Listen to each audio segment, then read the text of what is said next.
आप सभी को प्रभु यीशु के नाम में जय मसीह की। हम स्वागत करते हैं आपका प्रतिदिन के वचन में। और आज का वचन जो हमारे लिए लिया गया है वो रोमियो की पुस्तक 8 अध्याय उसके 37 वचन से है, जहाँ पर इस प्रकार से लिखा हुआ है, परंतु इन सब बातों में हम उसके द्वारा जिसने हमसे प्रेम किया है जयवंत से भी बढ़कर हैं। हालेलुया।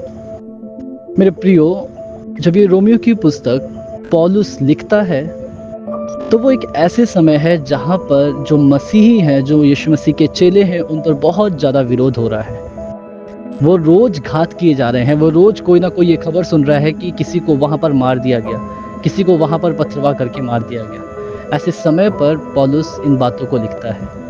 वो लिखता है कि हाँ, हम दिन प्रतिदिन घात किए तो जा रहे हैं, परंतु इन सब बातों से भी बढ़कर उसने हमसे प्रेम किया है और उसके प्रेम के द्वारा हम जयवंत से भी बढ़कर हैं।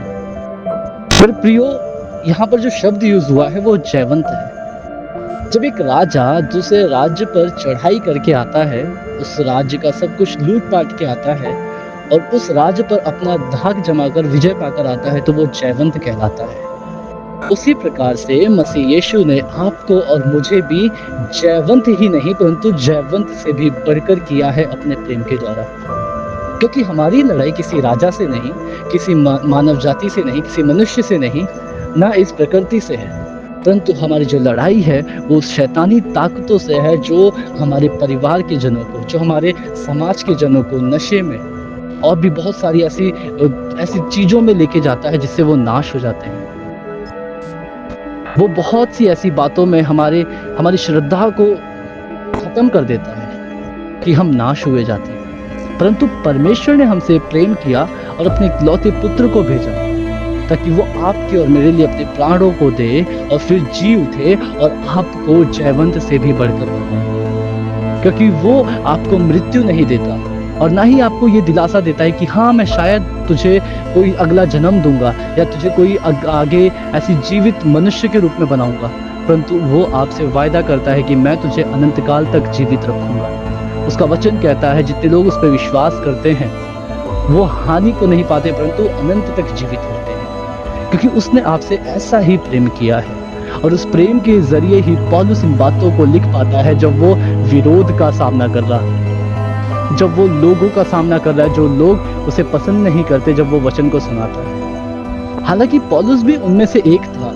एक समय पर जब वो उन लोगों को मार देता था, उन लोगों को, चाहे वो छोटे से बच्चा ही क्यों ना, उसे मार डालता था जो यीशु मसीह का नाम लेते हैं, वो भी बहुत बड़ा विरोधी था। परंतु जब उसने मसीह यीशु का दर्शन को पाया और जब उसने अपने आप को मान लिया कि हाँ प्रभु, मैंने तेरे लोगों को नहीं परंतु तुझे भी घात किया है, तब परमेश्वर ने, मसीह यीशु ने और पवित्र आत्मा ने उसे अपना अभिषेक दिया और उसे क्षमा किया। और तब से ही पौलुस खड़ा हुआ कि हाँ, अब मैं तेरे प्रेम को लोगों तक बांटूंगा। उसी प्रकार से मेरे प्रियो, जब आप आज अपने जीवन में कैसी भी परेशानी को सहते हैं, कैसी भी मुसीबतों को सहते हैं, तो मैं आपको बताना चाहता हूँ कि आप उससे लड़ने वाले अकेले नहीं हैं, परंतु वो मसीह यीशु आपके साथ खड़ा हुआ है। वो चाहता है कि आप बलवंत हो जाएं, वो चाहता है कि आप उससे एक आशीष को पाएं। क्योंकि जब तक आप उस मुसीबतों में पड़ोगे नहीं, आप समझ नहीं पाओगे कि संसार में हो क्या रहा है, इन संसार में चल क्या रहा है। क्योंकि आपका ये जानना जरूरी है ताकि आप उसके प्रेम को समझ सको, ताकि आप ये समझ सको कि हाँ, परमेश्वर ने आपको जयवंत से भी बढ़कर विजयी किया है, ताकि आप शोक में भी आनंद बना सको, ताकि आप रोने की तराई में से होके भी गुजरो तो भी आप देख सको कि परमेश्वर आपके साथ किस प्रकार से बना हुआ है। इसलिए वो आपसे प्रेम करता है। इसलिए पौलुस भी यहाँ पर लिखता है क्योंकि उसने इस बात को महसूस किया है। उसी प्रकार से मेरे प्रियो, मैं चाहता हूँ कि आप और मैं भी अपने आप को परमेश्वर के हाथों में सौंपें और इस बात को महसूस करने पाए कि कैसा प्रेम है, कैसा अनोखा प्रेम उसने हमसे किया। आइए हम प्रार्थना करें। धन्यवाद प्रभु यीशु, धन्यवाद करते हैं सुंदर समय के लिए प्रभु जो आपने हमारे जीवन में दिया। सच में तेरा वचन सामर्थी है प्रभु, जो हमें जयवंत से भी बढ़कर बनाता है। प्रभु यीशु, मैं अपने आप को जो लोग इस वचन को सुनते पढ़ते मनन करते तेरे हुजूरी में लाता हूँ, तेरे हाथों में सौंप देता हूँ प्रभु। तेरी कृपा उनके ऊपर मांगता हूँ मैं प्रभु यीशु, तेरी महिमा से वो भरने पाए पिता। धन्यवाद करते प्रभु यीशु के नाम से मांगता हूँ, आमीन। हालेलुया।